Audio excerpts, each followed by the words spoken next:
होनहार राजा। राजा जी लकदक कपड़े पहनकर यूं तो हजारों रुपए खर्च करते रहते थे, पर दान के वक्त उनकी मुट्ठी बंद हो जाती थी।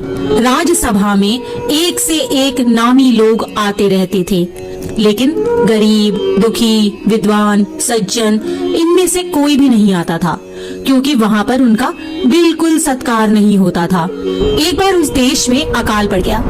पूर्वी सीमा के लोग भूखे प्यासे मरने लगे। राजा के पास खबर आई। वे बोले, यह तो भगवान की मार है, इसमें मेरा कोई हाथ नहीं है। लोगों ने कहा, महाराज, राज भंडार से हमारी सहायता करने की कृपा करें, जिससे हम लोग दूसरे देशों से अनाज खरीदकर अपनी जान बचा सकें। तो राजा ने कहा, आज तुम लोग अकाल से पीड़ित हो, कल पता चलेगा कहीं भूकंप आया है, परसों सुनूंगा कहीं के लोग बड़े गरीब हैं, 2 वक्त की रोटी नहीं जुटती। इस तरह सभी की सहायता करते करते जब राज भंडार खत्म हो जाएगा, तब खुद मैं ही दिवालिया हो जाऊंगा। यह सुनकर सभी निराश होकर लौट गए। इधर अकाल का प्रकोप फैलता ही जा रहा था। न जाने रोज कितने ही लोग भूख से मरने लगे। लोग फिर राजा के पास पहुँचे। उन्होंने राजसभा में गुहार लगाई, दुहाई महाराज, आपसे ज्यादा कुछ नहीं चाहते, सिर्फ 10,000 रुपए हमें दे दें तो हम आधा पेट खाकर भी जिंदा रह जाएंगे। राजा ने कहा, 10,000 रुपए भी क्या तुम्हें बहुत कम लग रहे हैं? और उतने कष्ट से जीवित रहकर लाभ ही क्या है? एक व्यक्ति ने कहा, भगवान की कृपा से लाखों रुपए राजकोष में मौजूद हैं, जैसे धन का सागर हो।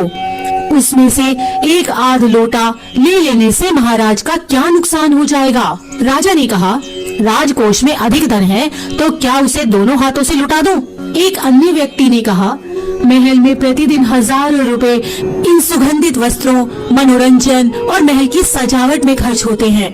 यदि इन रुपयों में से ही थोड़ा सा धन जरूरतमंदों को मिल जाए तो उन दुखियों की जान बच जाएगी।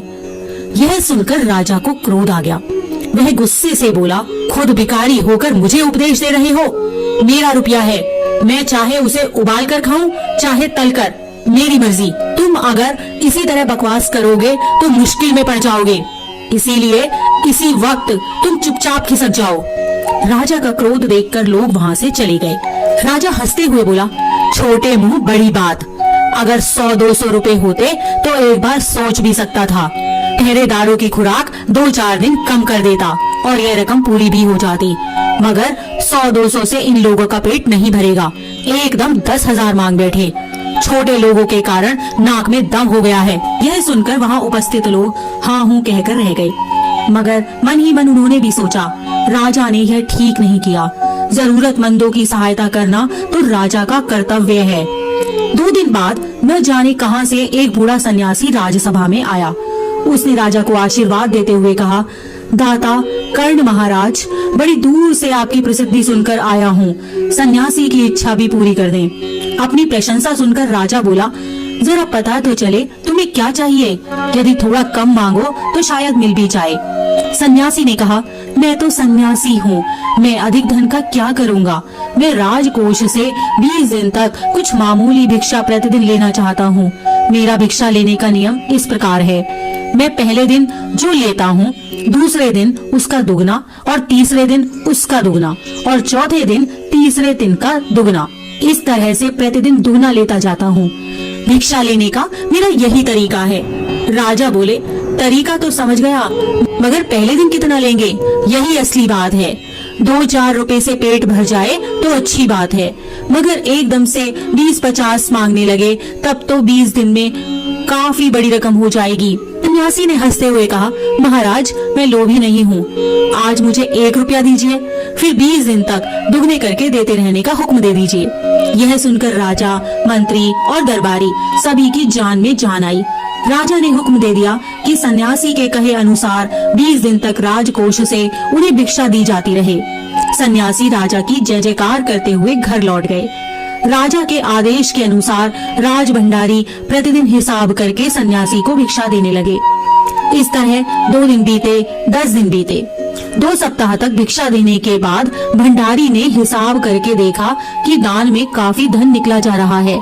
यह देखकर उन्हें उलझन महसूस होने लगी। महाराज तो कभी किसी को इतना दान नहीं देते थे। उसने यह बात मंत्री को बताई। मंत्री ने कुछ सोचते हुए कहा, वाकई यह बात तो पहले ध्यान में ही नहीं आई थी, मगर अब कोई उपाय भी नहीं है। महाराज का हुक्म बदला नहीं जा सकता। इसके बाद फिर कुछ दिन बीते। भंडारी फिर हड़बड़ाता हुआ मंत्री के पास पूरा हिसाब लेकर आ गया। हिसाब देखकर मंत्री का चेहरा फीका पड़ गया। वह अपना पसीना पोंछकर, सिर खुजलाकर, दाढ़ी में हाथ फेरते हुए बोला, यह क्या हो रहा है? अभी से इतना धन चला गया है तो फिर 20 दिनों के अंत में कितने रुपए होंगे? भंडारी बोला, जी पूरा हिसाब तो नहीं किया है। मंत्री ने कहा, तो तुरंत बैठकर अभी पूरा हिसाब करो। भंडारी हिसाब करने बैठ गया। मंत्री महाशय अपने माथे पर बर्फ की पट्टी लगाकर तेजी से पंखा झलवाने लगे। कुछ ही देर में भंडारी ने पूरा हिसाब कर लिया। मंत्री ने पूछा, कुल मिलाकर कितना हुआ? भंडारी ने हाथ जोड़कर कहा, जी 10,48,575 रुपए। मंत्री को गुस्सा आ गया और बोला, मजाक कर रहे हो? यदि सन्यासी को इतने रुपए दे दिए तब तो राजकोष खाली हो जाएगा।